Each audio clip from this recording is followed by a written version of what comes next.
شێخ ئەحمەدی بارزان ئەو سەرکردەیەی بەشێک لە کارەکانی بەناوی فەرماندەیەکی لەشکرەکەیەوە کراون. بەر لەوەی بمانەوێت لەسەر ژیان و کارەکانی شێخ ئەحمەد بدوێین لە سەرەتادا و بە پشتبەستن بە سەرچاوە مێژوویەکان دەمانەوێت وەڵامی ئەم دوو پرسیارە بدەینەوە. ئایا ڕێبازێک هەیە بەناوی ڕێبازی بارزانی؟ ئایا عەشیرەتێک هەیە بەناوی بارزانیەکان؟ بارزان ناوچەیەکی جوگرافیە لە هەرێمی کوردستان. 7 هۆزی جیاواز لە خۆ دەگرێت. ئەو 7 هۆزە ناوی ناوچەکەیان وەرگرت بە ناوی بارزانیەکان. واتە بارزانی یان بارزان تایبەتمەندی ناوچەیە نەک عەشیرەت. ئەم ڕاستیە مێژوویە پێمان دەڵێت کورد هیچ عەشیرەتێکی نییە بە ناوی بارزانیەکان، بەڵکو ناوچەیەکی هەیە بە ناوی بارزان.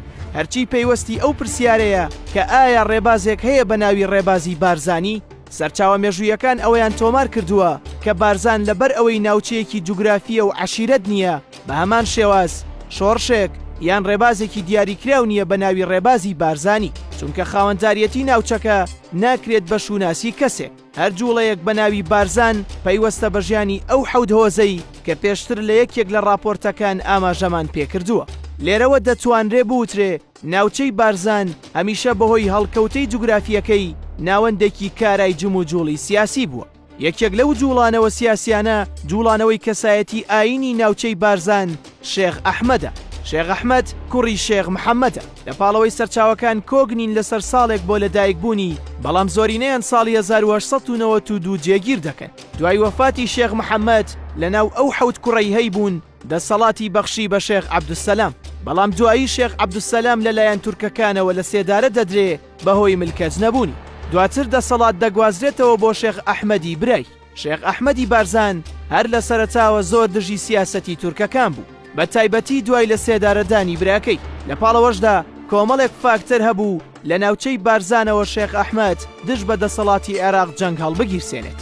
هۆکارەکانی جوڵانەوەکەی شێخ ئەحمەد دوای ئەوەی خاوەنی لە وەرگا و مەڕووماڵاتەکان لە ناوچەکە ساڵانە بڕێک باجیان کۆ دەکردەوە و دەیان بەخشی بە عێراقی تازە دروست بوو، بەڵام بەهۆی بڕیارێک باجەکە ڕێخستنی تێدا کرا و بەپێی کەسەکان داوا دەکرا. بۆ ئەو مەبەستە ساڵی 1925 لە ناوچەی پیراکەپرا بنکەیەکی پۆلیسی دامەزرێنرا بۆ بەڕێوەبردننی کاروبارەکان. شێخ ئەحمەد گەرچی خواستی نەبوو، بەڵام بەهۆی لاوازبوونی لەو کاتەدا ڕەزامەندی نیشاندا، بەڵام بەمەرجی ئەوەی خزمەتگوزاری پێشکەش بە خەڵک بکرێ.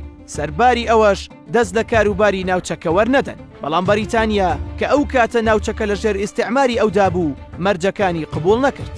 تا دەهات بنکەی زیاتر لە ناوچەکان دەکرانەوە و باجی سەخت دەسەپێنرا، بە تایبەتی دوای ئەوەی بنکەی نوێ لە ناوچەکانی بارزان، مێرگەسۆر، شێروان کرانەوە. شێخ ئەحمەد بەرامبەر بەو ڕێکارە نوێیانە دژایەتی خۆی نیشاندا. عێراق ئەو کردارەی شێخی بەیاخی بوون لە قەڵەمدا. بوونی ئەو ناڕەزایەتیە بۆ عێراق و بەریتانیا مای قبوڵ نەبوو، نەک لەبەر ئەوەی هێزی ڕوبەڕووبوونەوەیان نەبێت، بەڵکو لەبەر ئەوەی عێراق بە پشتگیری بەریتانیا دەیویست ببێت بە ئەندام لە کۆمەڵی نەتەوەکان. ئاشتی و نەبوونی توندوتیژی ناوخۆیی پێشمەرجێک بوون دەبووی عێراق دەستەبەری بکات. ئەو کات ئەو ناکۆکیی شێخ ئەحمەد بوو بەلەمپەڕ. هۆکارێکی تر بۆ ئەو ناڕەزایەتی شێخ تورکەکان بوون، چونکە تورکەکان ئاشووریەکانیان لە ناوچەکانی خۆیان دەردەکرد و مەبەستیان بوو ناوچەیەک لە سنووری عێراق دروست بکەن و لەوێ نیشتەجێیان بکەن. یەکێک لەو ناوچانەش بارزان بوو. ئەمە بۆ شێخ مای هەڕەشەیەکی گەورە بوو، بۆیە دژ بەم پلانە وەستا.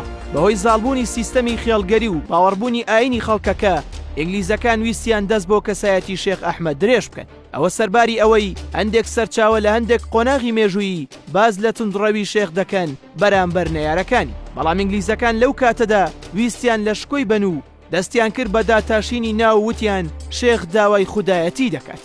تەنانەت گوزارشتی خودانی بارزان بەپێی هەندێک سەرچاوە درێژکراوەی هەمان ئەو تۆمەتەیە کە لە شێخ درا. ئەمە لە کاتێکدا شێخ کەسایەتیەکی ئیسلامی باوەڕدار بوو. شێخ ئەحمەد تا ساڵی 1931 لە ململانی قورسدا بوو لەگەڵ عێراقی نوێ و ئینگلیزەکان، بەڵام وەک هەمیشە هەوڵدرا کورد لە ناوخۆیدا ڕوبەڕووی یەکتر بکەنەوە. بەوە مەبەستە سوودیان لەو عەقڵیەتە خێڵگەریەی کورد وەرگرت و ناکۆکیان دروست کرد لەگەڵ سەرۆک هۆزی برادۆس شێخ ڕەشیدی لۆلان و ئەوەیاندا بە گوێی خەڵکدا کە شێخ ئەحمەد بۆ لێدان لە برادۆستیەکان دەستی تێکەڵ کردووە لەگەڵ ئاشووریەکان و لێیان نزیک بۆتەوە. ململانەی خێڵەکی نێوان شێخ ئەحمەد و شێخ ڕەشید ئەو کاتە گەشتە بەرزترین ئاست کاتێک دوو ئەفسەری نزیک لە شێخ ئەحمەد دەستگیر دەکرێت. شێخ ئەحمەد لەو کاتەدا هەڕەشەی سەربازی دەکات گەر ئازاد نەکرێت. ئەمە بە نامە گەیەندرا بوو بەدەسەڵات. بەڵام دوای ئاشکرابوونی زانیاریەکانی ئەو نامەیە شێخ ئەحمەد شێخ ڕەشیدی لۆلان لە برادۆستیەکان تاوانبار دەکات. هەردوو شێخ دەستیان کرد بە هێرش بۆ سەر یەکتری و لە سەرەتاوە لە کەسایەتی یەکتریان دەدا و ناو ناتۆرەیان بۆ یەکتری هەڵدەبەست.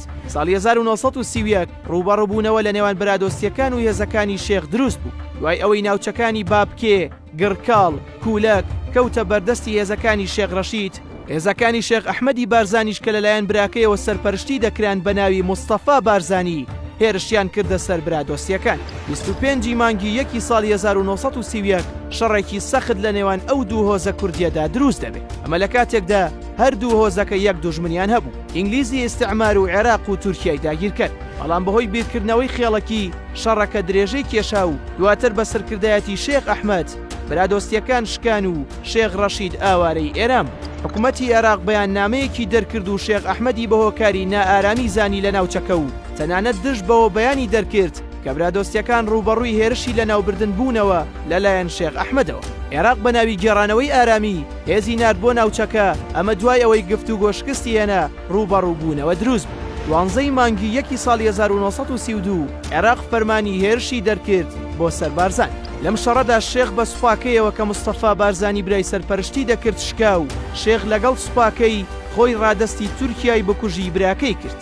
تورکیاش ئەو کاتە ڕادەستی عێراقی کردنەوە. لە ساڵی 1943 مستەفا بارزانی وەک فەرماندەیەکی هێزەکەی شێخ دەست دەکات بە جوڵە و مەرجی ئازادی شێخ ئەحمەد یەکێکە لە داوا سەرەکیەکان. لە ساڵی 1944 شێخ دەگەڕێتەوە ناوچەی بارزان. دواتر شێخ لەگەڵ بەشێک لە هێزەکانی دەچنە پاڵ جوڵانەوەی کورد لە ڕۆژهەڵات کە قازی محەممەد سەرپەرشتی دەکرد و ڕاگەیاندنی کۆماری لێکەوتەوە. دوای ڕوخانی کۆمار مستەفا بارزانی ڕادەکاتە سۆڤێت و شێخ ئەحمەدیش خۆی ڕادەستی عێراق دەکات. دوای ئەوەی بڕیاری لە سێدارەدانی بۆ دەردەچێت بەڵام ئەو بڕیارە دەگۆڕدرێت و دەیکەنە زیندانی تامردن.